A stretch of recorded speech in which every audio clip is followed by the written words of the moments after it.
Previous వీడియోలో మనం HTML5 యొక్క స్కెల్టన్ చూసాం. ఓకే, నార్మల్ పేజ్ని ఎలా క్రియేట్ చేస్తాము నార్మల్గా HTML లో. సో HTML5లో పేజ్ని ఎలా క్రియేట్ చేస్తాం, నావిగేషనల్ మెనూని క్రియేట్ చేసేటప్పుడు nav అనే ట్యాగ్ని యూజ్ చేసుకుంటాము. ప్లస్ ఫూటర్లో మనం ఫూటర్ ట్యాగ్ని ఎక్కడ యూజ్ చేసుకుంటాము, హెడర్ ట్యాగ్ ఎక్కడ యూజ్ చేస్తాం అనేది చూసాం కదా. సో అంటే కమింగ్ వీడియోస్లో ఇంకా వాటి గురించి ఎక్స్ప్లెయిన్ చేస్తాను. ఈ వీడియోలో మాత్రం కంప్లీట్గా మనకి HTML5లో కొత్తగా వచ్చిన ఎలిమెంట్స్ ఏవి, అట్రిబ్యూట్స్ ఏవి, ప్రాపర్టీస్ ఏవి, ప్లస్ ఆడియో ఎలిమెంట్స్ ఏవి, లేకపోతే ఫార్మ్ ఎలిమెంట్స్ ఏవో చూద్దాం. So first semantic or structural element. So semantic elements మన HTML5లో ఏమేమి ఉన్నాయి. సో మీకు సిమాంటిక్ ఎలిమెంట్స్ అంటే బాగా ఐడియా వచ్చి ఉంటుంది వాటికి. So it has the great importance in our SEO. So నార్మల్గా నేను SEO ఫ్యాకల్టీని కాబట్టి నాకు దీని గురించి చూసినప్పుడైతే సిమాంటిక్ అంటే SEO పర్పస్ ఆలోచిస్తూ ఉంటాను. Okay, so first semantic elements article defines అయిన article in the document. aside defines the content aside from the page content. అంటే లెఫ్ట్ సైడ్ రైట్ సైడ్ మనం కంటెంట్ పెడతాం కదా, దాని బదులుగా మనం aside యూజ్ చేసుకుంటాం అనమాట. తర్వాత BDI అంటే by directional, defines the part of text that might be formatted in the different direction from the other text. So details defines the additional details that the user can view or hide. So details tag defines the additional details that user can view or hide. Dialog defines the dialog box or window. Figure defines the self-contained content like illustrations, diagrams, photos, code, listing its. Fig caption defines the caption for a figure element. Okay, so remember these ones. So we have the dialog tag is there, we have the figure caption is there, you have the figure tag is there, we have the footer tag is there, defines the footer for the document or a section. Header defines the header for a document of a section. Main defines the main content of a document. Mark defines the marked or highlighted text. So menu item defines the command by menu item that user can invoke from a pop-up menu. Okay, menu item defines the command by menu item that user can invoke from the pop-up menu. Meter defines the scalar measurement within a known range. So nav defines the navigation links in the document. Progress defines the progress of a task.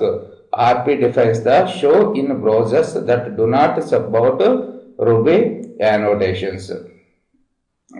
RP means the defines that show in browser that do not support the Ruby annotations.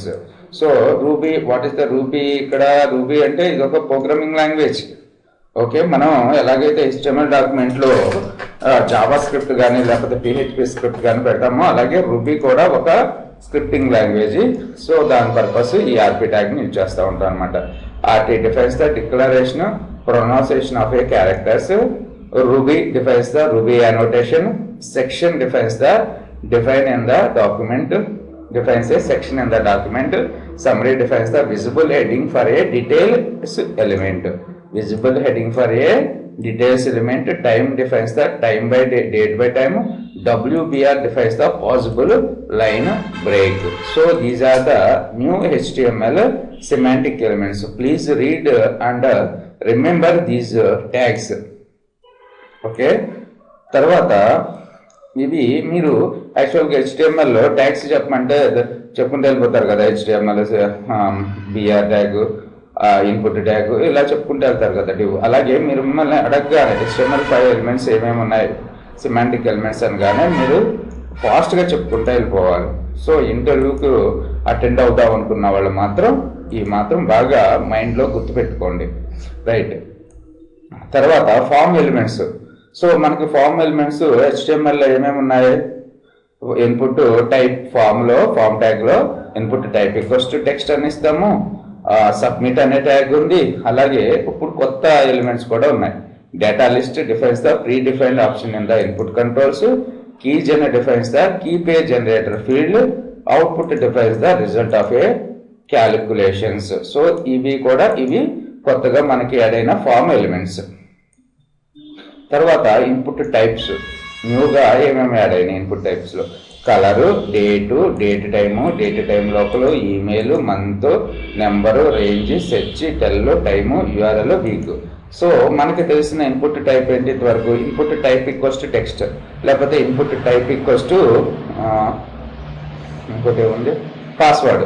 అలాగే input type equals to colour, date time, ఇలా కొత్త types వచ్చినాయి.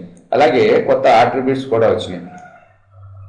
Auto complete, auto focus, form action, form enctype, form method, form no validate, form target, height and width, list, min and max, multiple, pattern, placeholder, required, step. ఇవన్నీ కూడా new attributes. ఇవన్నీ కూడా coming వీడియోస్లో 1 by 1 explain చేసుకుంటూ వెళ్దాము. అలాగే graphics elements వచ్చేసి కొత్తగా యాడ్ అయినవి క్యాన్వాస్, ఎస్విజి. యాక్చువల్గా ఇవన్నీ కూడా మీకు చాలా ఈజీగా ఉంటాయి, కానీ ఈ క్యాన్వాస్, ఎస్విజి మాత్రం కొద్దిగా కాంప్లిమెంట్గా ఉంటాయి. అంటే ఇక్కడ జావా స్క్రిప్ట్ని కూడా యూజ్ చేసుకుంటూ ఉంటాం. So canvas defines the graphic drawing using the JavaScript, SVG defines the graphic drawing using the SVG.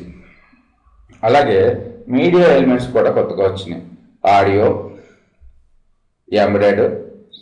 Audio defines the sound or music content, embedded defines the container for the external applications, plugins. Source defines the sources for video and audio. Track defines the track of the audio. Video defines the video or movie content. ఇవన్నీ కూడా మనకి HTML5 లో న్యూగా వచ్చిన elements. So thanks for listening. Please share this video to your friends and please subscribe my channel.